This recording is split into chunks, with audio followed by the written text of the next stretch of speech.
सुबह का समय था। रसोई में कढ़ाई से उठती जीरे की खुशबू पूरे घर में फैल रही थी। निशा रोज की तरह आज भी सबके लिए खाना बना रही थी। ससुर जी के लिए आलू गोभी, सास सुधा देवी के लिए हल्की दाल और नंद काव्या के लिए बिना मिर्च की सब्जी। निशा जानती थी यह घर स्वाद से नहीं, पसंद और आदेश से चलता है। तभी पीछे से सांस की कड़क आवाज़ आई, बहू, सब्जी बनाने से पहले नंद से पूछ लिया करो। निशा का हाथ रुक गया।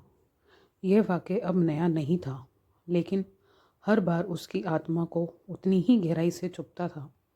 उसने कुछ कहा नहीं, सिर झुका लिया और सब्जी चलाने लगी, क्योंकि इस घर में बहू का काम बोलना नहीं, सहना था। शादी को 2 साल हो चुके थे। मायके में निशा आत्मनिर्भर थी, अपने फैसले खुद लेने वाली। लेकिन ससुराल में आते ही उसे सिखा दिया गया कि यहाँ उसकी समझ की कोई कीमत नहीं। काव्या घर की लाडली थी, उसकी पसंद पूरे घर का कानून। अगर उसे खाना पसंद न आए तो गलती निशा की, और हर बार वही लाइन, नंद से पूछ लिया करो। निशा धीरे धीरे अंदर से थकने लगी थी। इसी बीच घर में बुआ सास राधा ताई का आना हुआ। राधा ताई बाहर से मीठी, अंदर से जहर थी। उन्हें घर में शांति कभी रास नहीं आती थी। पहले ही दिन उन्होंने निशा को ऊपर से नीचे तक देखा और सास से धीमे स्वर में बोली, आजकल की बहुएं ज़्यादा सिर चढ़ जाएं तो घर हाथ से निकल जाता है। निशा समझ गई, अब मुश्किलें बढ़ेंगी। राधा ताई को एक ही काम आता था, आग लगाना और तमाशा देखना। कभी अमन के कान भरती, तेरी बीवी ज़्यादा बोलने लगी है। कभी सास से कहती, बहू को ज़्यादा आज़ादी मत दो।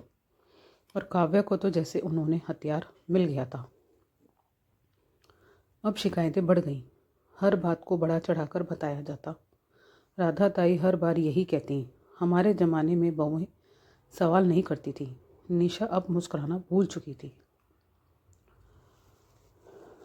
एक दिन घर में बड़े मेहमान आए। राधा ताई ने खुद मेन्यू तय किया, बिना निशा से पूछे।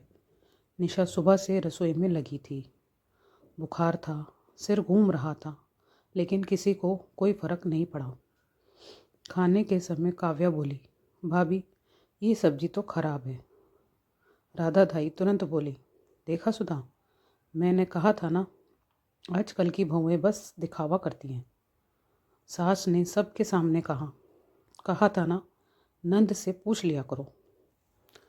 निशा की आंखों के सामने सब धुंधला हो गया। अगले ही पल धड़ाम, निशा जमीन पर गिर पड़ी। घर में हड़कंप मच गया। पानी, डॉक्टर, अफरा तफरी। डॉक्टर ने साफ कहा, एक्सट्रीम स्ट्रेस और कमज़ोरी है। अगर यही हाल रहा तो हालत गंभीर हो सकता है। अमन का चेहरा सफ़ेद पड़ गया। राधा ताई ने उल्टा कहा, आजकल की लड़कियां छोटी छोटी बातों में ड्रामा करने लगती हैं।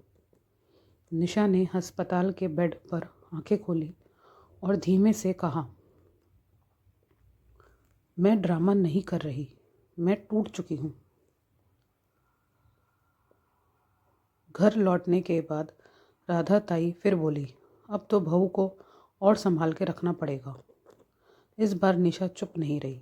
उसने रसोई में चूल्हा बंद किया, सबके सामने खड़ी होकर बोली, मैंने बहुत सह लिया, हर दिन, हर बात पर। अब या तो मुझे इंसान समझा जाएगा या मैं इस रसोई से बाहर चली जाऊंगी। पूरा घर सन्न रह गया था। अमन आगे आया और पहली बार साफ शब्दों में बोला, अगर निशा को यहाँ इज्जत नहीं मिली तो सबसे पहले मैं इस घर से बाहर जाऊंगा। राधा ताई चुप हो गई। उनकी चालें वहीं ख़त्म हो गई। उस दिन कोई तालियां नहीं बजी, कोई माफ़ी नहीं मिली, लेकिन उस दिन निशा जीत गई, क्योंकि अब वह चुप नहीं थी। जिस बहू को सब झुका हुआ देखना चाहते थे, वह खड़ी हो गई थी। और खड़ी औरतें सबसे ज़्यादा डरावनी होती हैं।